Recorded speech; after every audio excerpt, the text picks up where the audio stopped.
Assalamualaikum dan salam sejahtera. Setelah melihat video tentang diffuse large B-cell lymphoma, banyak saya sebutkan yang rawatan untuk penyakit tersebut ialah R-CHOP. Jadi kita ingin mengintai sebersedikit tentang apa itu R-CHOP ya dalam video ini. Jadi bagaimana merawat diffuse large B-cell lymphoma ini? Sebenarnya kita tidak terus kepada R-CHOP. Ya, memang ACOP itu rawatan penting, tapi kita perlu stabilkan pesakit kita dahulu sebelum kita pergi pada rawatan ini. Jadi untuk video ini saya hanya ingin menerangkan tentang ACOP itu lebih sedikit dan selalunya kalau pesakit itu masuk ke dalam hospital pada permulaan, kita akan saringkan pesakit itu untuk memastikan tidak ada organ-organ yang rosak disebabkan oleh penyakit sebelum kita mulakan kemoterapi kita. Jadi sebagai contohnya, sekiranya pesakit itu mempunyai kebengkakan pada bahagian mediastinum ni, pada bahagian dada, dia boleh menyebabkan pengurangan aliran darah daripada otak kita kepada jantung. Fenomena ini kita panggil SVC obstruction. Selalunya untuk memastikan pesakit kita selamat, kita perlu memastikan kebengkakan itu kecut dahulu. Caranya selalunya kita akan berikan kemoterapi secara awal. Kita akan bagikan steroid dulu, dan sekiranya perlu, mereka mungkin memerlukan radioterapi pada bahagian dada. Tetapi topik-topik ini sebenarnya kita akan tackle pada video-video akan datang kerana ia terlalu spesifik. Untuk video kali ini kita ingin membincangkan tentang R-CHOP kemoterapi. Jadi R-CHOP kemoterapi ini ialah rawatan utama untuk limfoma dan dia diberi setiap 21 hari selama 6 kali selalunya. Jadi tempoh rawatannya ialah lebih kurang 4,5 bulan. Pesakit tidak perlu duduk di hospital 4,5 bulan tu ya. Dia sebab rawatannya itu hanya 1 hari saja. Jadi sama ada pesakit itu datang tidur 1 malam di hospital ataupun dia boleh diberi di peringkat pesakit luar sahaja kerana tidak ada tindak balas teruk dengan rituximab pada permulaan rawatan. Jadi rituximab R-CHOP ini sebenarnya adalah singkatan kepada nama 5 ubat. Jadi R untuk rituximab, C untuk cyclophosphamide, H untuk hydroxydonorubicin, tapi selalunya kita panggilnya sama ada adriamycin ataupun doxorubicin ya.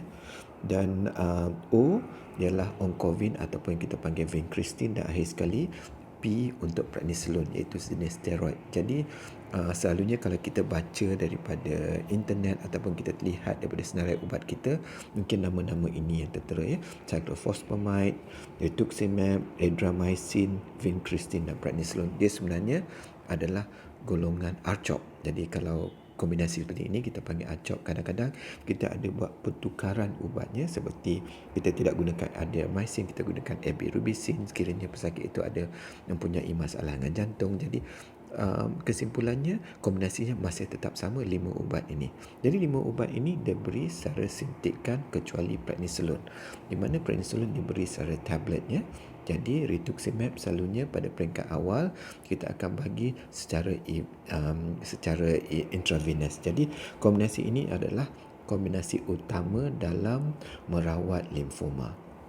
Jadi kita mulakan dahulu dengan rituximab, kerana rituximab ini adalah rawatan yang sangat penting. Kalau kita tengok 30-40 tahun dahulu, CHOP memang telah ada untuk diberi pada pesakit. Tapi kalau kita lihat respon pada pesakit itu agak sama sahaja. Kita cuba ubat yang lebih kuat ataupun yang lebih agresif, walaupun pesakit mungkin mendapat kemungkinan respon yang lebih tinggi, tetapi dia mendapat gejala-gejala yang negatif disebabkan oleh ubat-ubat tersebut. Jadi akhirnya dari segi penghidupan pesakit itu agak balance juga. Jadi lebih ramai yang respon, tapi lebih ramai juga yang mendapat masalah daripada ubat yang terlalu kuat ini. Tetapi dalam 20 tahun lepas, CHOP setelah digabungkan dengan rituximab dan hasilnya amat bagus. Rituximab ni adalah antibody kepada sel CD20. Jadi CD20 sel ini sebenarnya ada pada permukaan semua B lymphocyte, tidak kira yang elok atau tidak elok. Jadi kesan pada pesakit ini ialah mereka akan mendapat pengurangan sel-sel yang punya CD20. Jadi kesannya memang pesakit yang normal pun kalau diberikan rituximab ini, limfositnya akan turun. Tetapi kepada pesakit-pesakit yang punya limfoma, sel yang punya CD20 ini lebih lebih agresif dari biasa dan sekiranya terkena dengan monoklonal antibody ini, maka kesan daripada kansernya itu akan menurun dengan begitu cepat. Jadi dari segi side effectnya ialah sebabkan ubat ini adalah antibody, maka pesakit mungkin mendapat alergi yang agak teruk. Jadi pada peringkat permulaannya, pesakit akan diberi antihistamin dan juga diberi steroid supaya tidak ada alahan, dan juga diberi pada konsentrasi yang rendah, dan sekiranya kalau diberi secara intravenous, permulaannya agak perlahan-lahan. Sekiranya pesakit itu dapat menangani gejalanya itu, maka dosnya akan ditinggikan sedikit demi sedikit. Kadang-kadang kalau ada reaksi yang teruk sampai pesakit itu masuk ICU pun ada. Jadi agak penting untuk pesakit ini dipantau dengan betul-betul elok pada 3 jam pertama. Ya. Jadi sekiranya tidak ada apa bereaksi dalam pada awal ni, makanya dosnya akan ditinggikan secara berperingkat. Jadi antara risiko yang lain pada pesakit ini sebabkan oleh limfositnya turun, maka dia mendapat risiko jangkitan kuman terutamanya kepada virus. Jadi kadang-kadang pesakit ini boleh mendapat chickenpox dan sebagainya. Jadi mereka sepatutnya jangan berdekat dengan pesakit-pesakit yang mempunyai virus, ya. Jadi antara gejala lainnya di sini pesakitnya akan mengalami kekurangan darah putih limfosit yang agak lama, kadang-kadang berlanjutan hingga 2 tahun. Tapi selalunya tidak bahaya kerana jika mereka mendapat jangkitan kuman, dengan sendirinya limfosit itu akan naik. Ubat kedua ialah cyclophosphamide. Dia ini memang kemoterapi, dan kemoterapi diberi secara suntikan. Selalunya saya bagi dalam masa 3 jam, dan pesakit perlu diberikan air yang banyak supaya mereka tidak loya, dan yang penting sekali byproduct daripada cyclophosphamide ini dapat berkumpul di bahagian pundi kencing. Jadi sekiranya kita tidak cukup minum air, byproduct ini akan berkumpul di sana dan membuat kecederaan kepada pundi kencing kita. Jadi kita nak pastikan pesakit-pesakit ini kencingnya banyak, kalau tidak akan ada pendarahan di situ. Antara kesan-kesan lain ialah selain pada loya ialah kelurahan rambut, dan juga sekiranya dosnya terlalu tinggi pada masa akan datang, dia meningkatkan risiko pesakit itu untuk mendapat kanser kali kedua, kanser yang lain juga. Jadi kita kena pastikan dosnya hanya cukup-cukup untuk menangani kanser yang kita dapat itu. Ubat yang kedua ialah adriamycin.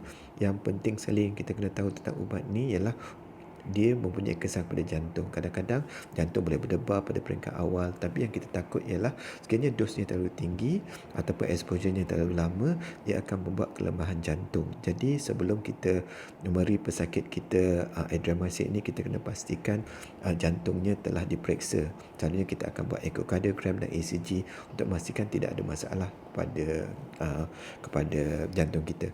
Memang setakat ini ada juga pesakit yang pada awalnya bagus, tapi 3 bulan selepas rawatannya selesai, mereka mendapat gejala-gejala di mana jantung mereka lemah, mereka dapat lengah dan heart failure, dan selalunya mereka memerlukan rawatan daripada kardiologis selepas itu. Ubatnya ini juga warna merah, jadi pesakit kita selepas dia menerima ubat ini, mungkin kencingnya agak pelik sebab dia warna merah ataupun warna oranye. Tapi itu hanya kesan sampingan yang minimum sahaja.